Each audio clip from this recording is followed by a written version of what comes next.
The Canadian crisis seems to arise whenever Justin Trudeau gets into political trouble. The complaint of the Indians all along is, why are you blaming us? You have this snowballing organized crime problem, which we've been warning you about. And it's almost like the Canadians are turning around and blaming everything on India that India warned the Canadians about to try to prevent. The Canadians seem to be flying by the seat of Justin Trudeau's pants. This isn't simply a matter of accusing India for political gain. Justin Trudeau is intent on digging his way to China at this point, simply because he's not going to acknowledge his own mistake, because he's putting his ego above the national interests of Canada. Basically, if there was any evidence there, the Canadians would have known about it in advance. The fact that there was not intelligence there shows that Justin Trudeau is mischaracterizing what the United States said. And now what he's trying to do is try to get the United States government into a corner to try to defend him. Well, we're not going to do that. That's politicization of intelligence. India's got to stand up for itself.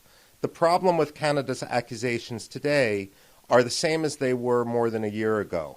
They're eliding a lot of the evidence.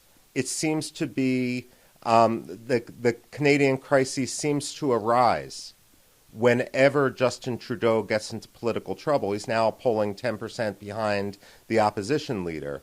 And when you actually look at the evidence which the Canadians are citing, there's not a lot of there.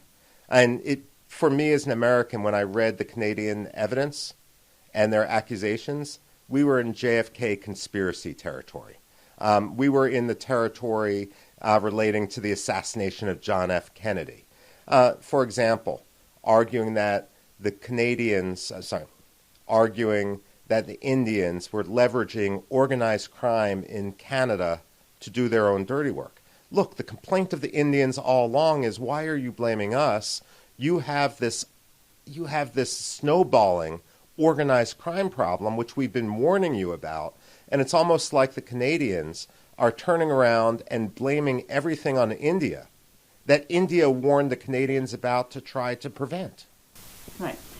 Now, there is a committee that's coming in from India to investigate this further here in the U.S. when it comes to the Pannu case, the Khalistani Pannu case. How is India really dealing with both these countries? The same issue, but the way they're balancing it with the U.S. Vis-a-vis the Canadian side. What is your take on that? The outtake on this is that the Americans realize that there is a nuanced problem. The difference between the Americans and the Canadians seem to be flying by the seat of Justin Trudeau's pants.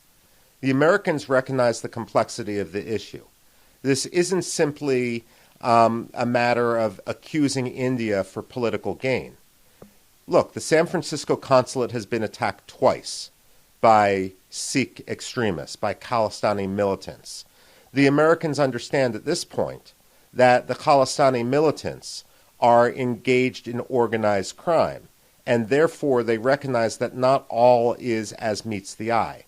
That's why the Indians seem to also be much more willing to trust the American investigation, because the American investigation is much less designed to protect a single prime minister and much more designed to get to the heart of the matter. Right. Now give us a sense of things. You've talked to people back in Canada. Why is Trudeau trying to do this? What is he trying to achieve by putting an important bilateral relationship, go through these unprecedented trials time and again? You had this year ago, and you see it. You said, when he's in trouble, he tries to do this all over again. What's your take on that? Look, my take on this is Justin Trudeau is nearing his 9th year in office. When he came into office, there was a lot of optimism that he would be a fresh face. The reason why his popularity has plummeted, and not simply on this issue, is because he has consistently put himself above the interests of Canada. He has consistently showed himself to be a lightweight. And in this situation, what we have is Justin Trudeau, in a fit of pique more than a year ago, decided to spark a diplomatic crisis, and he may honestly have not realized the import of what he was accusing. Well, India stood up for itself and look, the first rule of holes is when you're in a hole, stop digging. And it seems that Justin Trudeau is intent on digging his way to China at this point, simply because he's not going to acknowledge his own mistake, because he's putting his ego above the national interests of Canada. Right. Now, did you go through the strongly worded statements that were put out by the Indian side? Something that we haven't seen in years from the Indian side.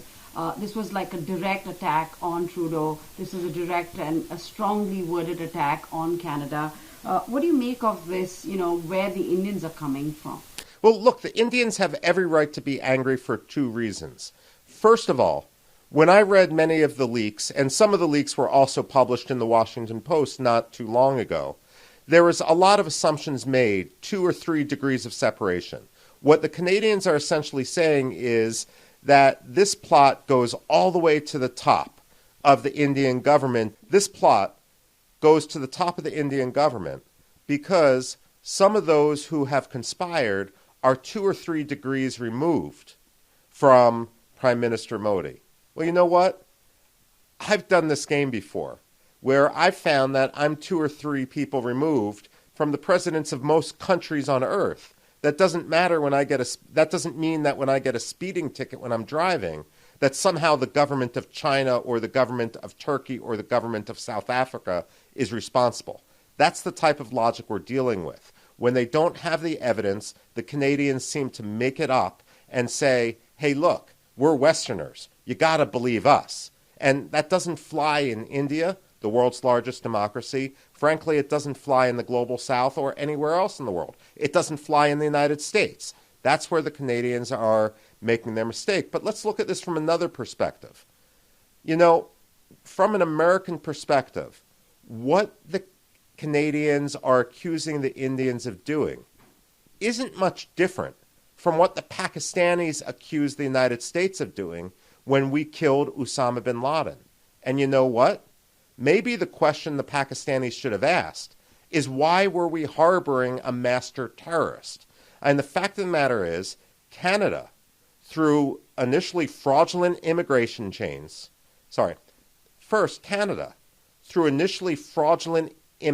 claims, and then chain immigration, has set itself up to be a money laundering and terror financing, terror supporting hub.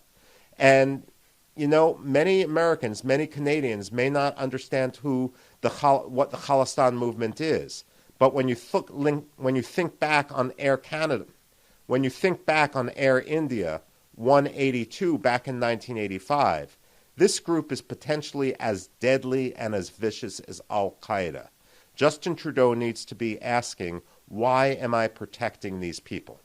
Right. Now, this all started on Sunday, of course. There have been developments yesterday as well, with Canada reaching out to India, saying that it has evidence against India, and officials have planned the murder of a Canadian citizen, that's a Niger. What do you make of the speed at which the things are unfolding between the two countries? And is there enough substance for Trudeau to say that, we have evidence against India, and why is it not out in the public domain? This is one of the problems. First of all, one of the frustrations with Justin Trudeau is when he got himself in a corner, he tried to expose American intelligence. Now, as a former consumer of American intelligence, Justin Trudeau's accusations didn't make sense. When the Americans know something ahead of time, we will forewarn the government of an impending assassination. Not just with our friends. We've actually done it with the Iranians before, more than 2 decades ago. What happened in Canada, in Surrey, was that you had what essentially seemed to be a organized crime hit, a Sikh-on-Sikh gang violence episode. And the Americans, after the fact, said, we have a lot of chatter on this. No smoking gun, but you can look through our chatter. Justin Trudeau, as the lightweight he is, said, the Americans are giving us intelligence. With a nod and a wink, if the Americans are doing if this is coming from American intelligence, it has to be right. That's not the way intelligence works. Basically, if there was any evidence there, the Canadians would have known about it in advance. The fact that there was not intelligence there shows that Justin Trudeau is mischaracterizing what the United States said. And now what he's trying to do is try to get the United States government into a corner to try to defend him. Well, we're not going to do that. That's politicization of intelligence. And that's why the CIA would very much like the Five Eyes to become Four Eyes if Canada is going to play this sort of game. So that's one of the problems. You look at some of the other evidence. Again, it doesn't make sense. So the Canadians are saying that India is controlling the mafia. This is reminiscent of how John F. Kennedy conspiracy theorists said that the mafia and the CIA were working fist and glove with maybe even the Castro administration in order to kill John F. Kennedy. So that doesn't make sense. And then when you actually look at the nitty-gritty, well, if the mastermind of this is in Indian prison, that's another problem we have out there. The Canadians seem to be making an issue whenever Justin Trudeau is in hot political water, and enough is enough. I mean, there's the old parable about the boy who cried wolf. I mean, Justin Trudeau is crying wolf every day.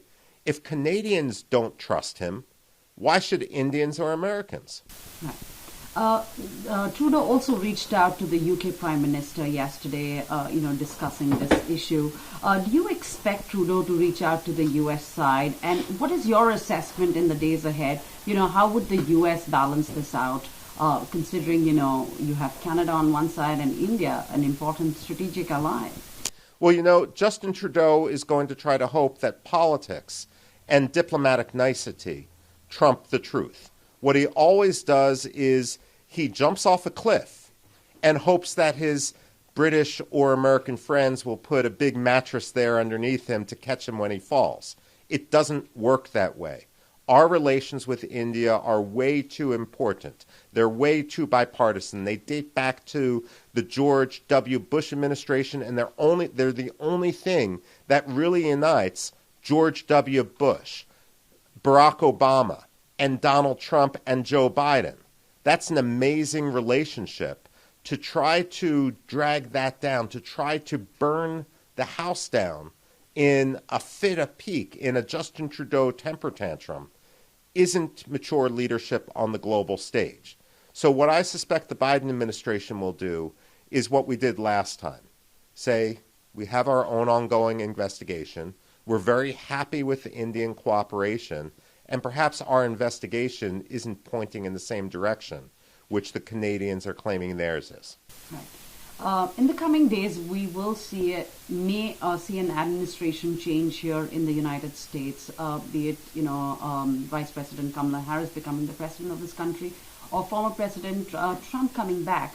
What does this really mean for the India-U.S. relationship, especially at a point where there are discussions about, these sticky issues like the Khalistani movement? Well, first of all, when it comes to the American elections, I don't have a horse in this race personally because I'm not particularly a fan of either candidate. But as an analyst rather than an advocate, I worry what a Kamala Harris administration would mean for this issue. On one hand, Kamala Harris will sometimes say, well, I have Indian background. But on the other hand, the problem with Kamala Harris is that her deflection to the progressive base will lead to an unleashing of the worst instincts of the State Department. So what I worry about is while we have more mature leadership with the Biden administration, more seasoned leadership, under a Kamala Harris administration, we could be much more like Justin Trudeau. And that's why I hope that this issue is resolved before Kamala Harris or Donald Trump take their oath of office on January 20th. There is an important summit going on in the Indian subcontinent. That's the SCO summit. There is no bilateral component between India and Pakistan. An important platform where the talks could move forward. What's your take on this? Well, what I find unfortunate is whenever look, there are so many issues in the world today.